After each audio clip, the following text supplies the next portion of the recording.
Lady Sonia, je sortais avec un homme qui avait un fling pour les caleçons à poche. Il y avait des poches dans ses caleçons, c'était son fling. Ça vous fait peut-être sourire, mais si vous comprenez l'histoire, vous n'allez pas vraiment rire. Asseyez-vous donc, relaxez-vous et puis listen to the story. Comme j'ai dit, j'avais cet homme-là dans ma vie, que j'aimais beaucoup, qui aimait dormir forcément avec des caleçons à poche. Et dans les poches du caleçon, il mettait toujours son téléphone. Il dormait avec le téléphone dans les poches de son caleçon. À le comprendre. Pour moi, au début, ça faisait pas tilt, ça me dérangeait pas. Je me dis, bon, en fait, je sais pas, j'étais comme envoûtée par l'amour, you know, c'était comme ça, quoi.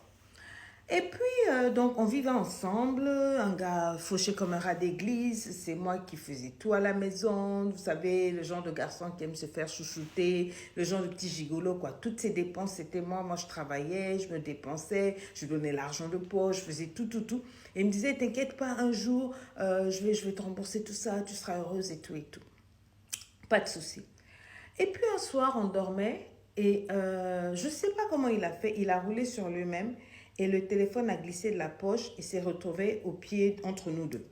Donc dans la nuit, je me réveille, je sentais un petit métal là. Je me suis dit, mais qu'est-ce qui se passe là? Donc j'ouvre la couette et puis ben, juste en bas, il y a le téléphone. J'ai pris. En toute honnêteté, j'ai voulu aller rebrancher. Après, je me suis dit, non, je ne veux pas rebrancher. Et si je jetais un coup d'œil? Parce qu'il a toujours son téléphone.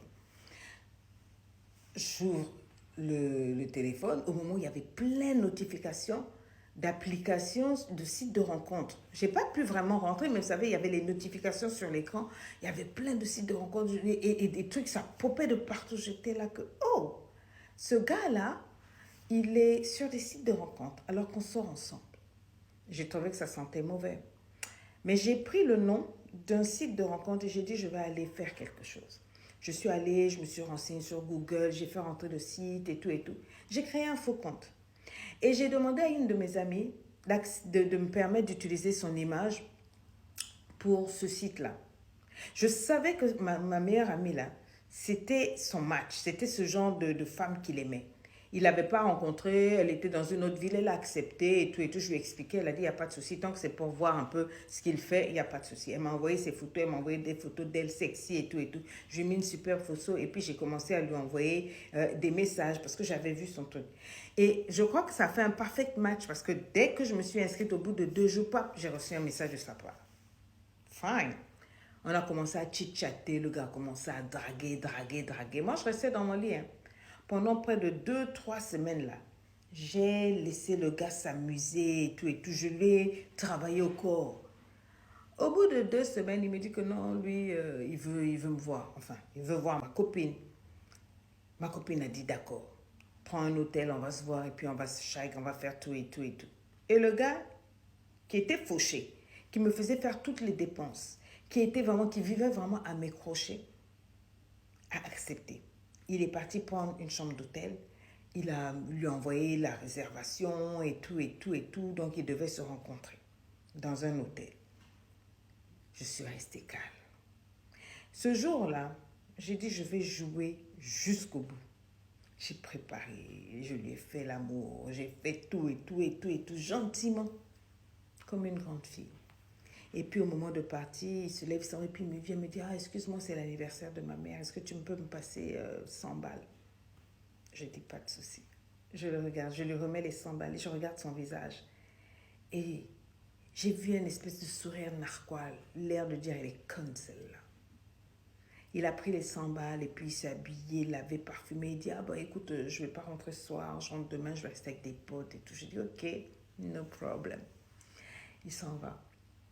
Dès qu'il part, avec deux de mes autres copines, j'ai dit, allez, ramassez-moi toutes ces affaires, on ramasse, on ramasse, on ramasse, on ramasse, on ramasse. On attache tout, tout, tout dans des valises, dans des sacs et tout et tout.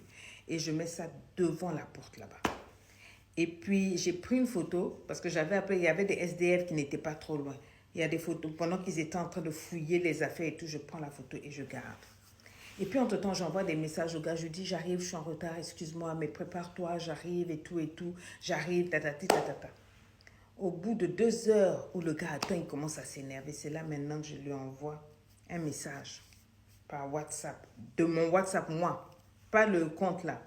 Et puis je lui mets les photos des SDF qui étaient en train de fouiller dans ses bagages. Je lui dis, à partir de maintenant, je ne veux plus te voir ici. J'espère que ta nuit a été belle. Et je lui balance tous les messages qu'il avait envoyés, le rendez-vous, la dame et tout et tout. Hé, hé.